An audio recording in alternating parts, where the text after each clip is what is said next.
You'd hate my scribbling, and I couldn't get on without it, and we should be unhappy, and wish we hadn't done it, and everything would be horrid." "Anything more?" asked Lorry, finding it hard to listen patiently to this prophetic burst. "Nothing more, except that I don't believe I shall ever marry. I am happy as I am, and love my liberty too well to be in any hurry to give it up for any mortal man." "I know better," broke in Lorry. "You think so now, but there'll come a time when you will care for somebody, and you'll love him tremendously, and live and die for him. I know you will. It's your way, and I shall have to stand by and see it." And the despairing lover cast his hat upon the ground with a gesture that would have seemed comical if his face had not been so tragic.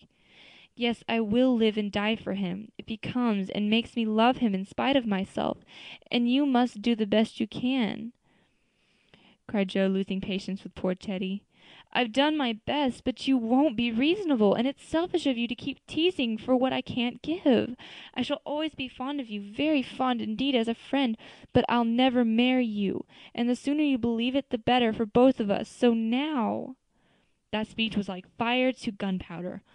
Lorry looked at her a minute as if he did not know quite what to do with himself, then turned sharply away, saying in a desperate sort of tone, "You'll be sorry some day, Joe." "Oh, where are you going?" she cried, for his face frightened her. "To the devil," was the consoling answer. For a minute Joe's heart stood still as he swung himself down the bank towards the river. But it takes much folly, sin, or misery to send a young man to a violent death, and Lorry was not one of the weak sort who are conquered by a single failure. He had no thought of a melodramatic plunge, but some blind instinct led him to fling his hat and coat into his boat, and row away with all his might, making better time up the river than he had done in many a race. Joe drew a long breath and unclasped her hands as she watched the poor fellow, trying to outstrip the trouble which he carried in his heart. "That will do him some good, and he'll come home in such a tender, penitent state of mind that I shan't dare to see him," she said, adding as she went slowly home, feeling as if she had murdered some innocent thing and buried it under the leaves. "Now I must go and prepare Mr. Lawrence to be very kind to my poor boy. I wish he'd love Beth. Perhaps he may in time, but I begin to think I was mistaken about her. Oh dear, how can girls like to have lovers and refuse them? I think it's dreadful." Being sure that no one could do it so well as herself, she went straight to Mr. Lawrence, told the hard story bravely through, and then broke down crying so dismally over her own insensibility that the kind old gentleman, though sorely disappointed, did not utter a reproach. He found it difficult to understand how any girl could help loving Lorry, and hoped she would change her mind, but he knew even better than Joe that love cannot be forced. So he shook his head sadly, and resolved to carry his boy out of harm's way. For young impetuosity's parting words to Joe disturbed him more than he would confess. When Lorry came home, dead tired but quite composed, his grandfather met him as if he knew nothing, and kept up the delusion very successfully for an hour or two. But when they sat together in the twilight, the time they used to enjoy so much, it was hard work for the old man to ramble on as usual, and harder still for the young one to listen to the praises of last year's success, which to him now seemed love's labor lost. He bore it as long as he could, then went to his piano and began to play. The windows were open, and Joe, walking in the garden with Beth, for once understood music better than her sister, for he played the Sonata Pathetique, and played it as he never did before. "That's very fine, I dare say, but it's sad enough to make one cry. Give us something gayer, lad," said Mr. Lawrence, whose kind old heart was full of sympathy, which he longed to show, but knew not how. Lorry dashed into a livelier strain, played stormily for several minutes, and would have gotten through bravely if, a momentary lull, Mrs. March's voice had not been heard calling, "Joe, dear, come in, I want you." Just what Lorry longed to say, with a different meaning. As he listened, he lost his place. The music ended with a broken chord, and the musician sat silently in the dark. "I can't stand this," muttered the old gentleman. Up he got, groped his way to the piano, laid a kind hand on either of the broad shoulders, and said as gentle as a woman, "I know, my boy, I know." No answer for an instant. Then Lorry asked sharply, "Who told you?" "Joe herself." "Then there's an end of it," and he shook off his grandfather's hands with an impatient motion, for though grateful for the sympathy, his man's pride could not bear a man's pity. "Not quite. I want to say one thing, and then there shall be an end of it," returned Mr. Lawrence with unusual mildness. "You won't care to stay at home just now, perhaps." I don't intend to run away from a girl. Joe can't prevent my seeing her, and I shall stay and do so as long as I like," interrupted Laurie in a defiant tone. "Not if you are the gentleman, I think. I'm disappointed, but the girl can't help it, and the only thing left for you to do is to go away for a time. Where will you go?" "Anywhere. I don't care what becomes of me." And Laurie got up with a reckless laugh that grated on his grandfather's ear. "Take it like a man, and don't do anything rash. For goodness' sake, why not go abroad as you planned and forget it?" "I can't. But you've been wild to go, and promised you should when you go through college." "Ah, but I didn't mean to go alone." And Lorry walked fast through the room with an expression which it was well his grandfather did not see.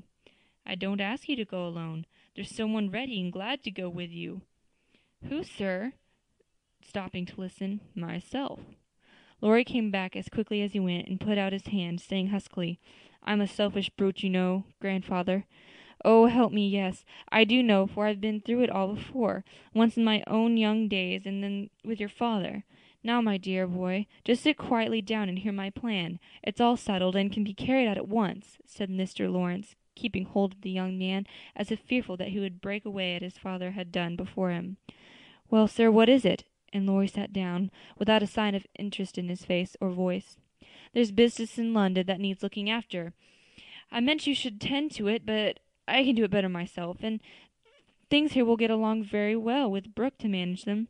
My partners do almost everything. I'm merely holding on till you take my place, and can be off at any time." "But you hate traveling, sir. I can't ask it of you at your age," began Lorry, who was grateful for the sacrifice, but much preferred to go alone, if he went at all. The old gentleman knew that perfectly well, and particularly desired to prevent it, for the mood in which he found his grandson assured him that it would be not wise to leave him to his own devices. So, stifling a natural regret at the thought of the home comforts he would leave behind him, he said stoutly, "Bless your soul, I'm not superannuated yet. I quite enjoy the idea. It will do me good, and my old bones won't suffer, for traveling nowadays is almost as easy as sitting in a chair." A restless movement from Lorry suggested that his chair was not easy, or that he did not like the plan, and made the old gentleman add hastily, "I don't mean to be a mare pilot, or a burden. I go because I think you'd feel happier than if I was left behind. I don't intend to gad about with you, but leave you free to go where you like, while I amuse myself in my own way. I have friends in London and Paris, and should like to visit them. Meantime, you can go to Italy, Germany, and Switzerland, where you will enjoy pictures, music, scenery, and adventures to your heart's content." Now Lorry felt just then that his heart was entirely broken, and the world a howling wilderness. But at the sound of certain words which the old gentleman artfully introduced into the closing sentence, the broken heart gave an unexpected leap, and a green oasis or two suddenly appeared in the howling wilderness. He sighed, and then said in a spiritless tone, "Just as you like it, sir. It doesn't matter where I go or what I do." "It does to me. Remember that, my lad. I give you entire liberty, but I trust you'd make honest use of it. Promise me that, Lorry." "Anything you like, sir."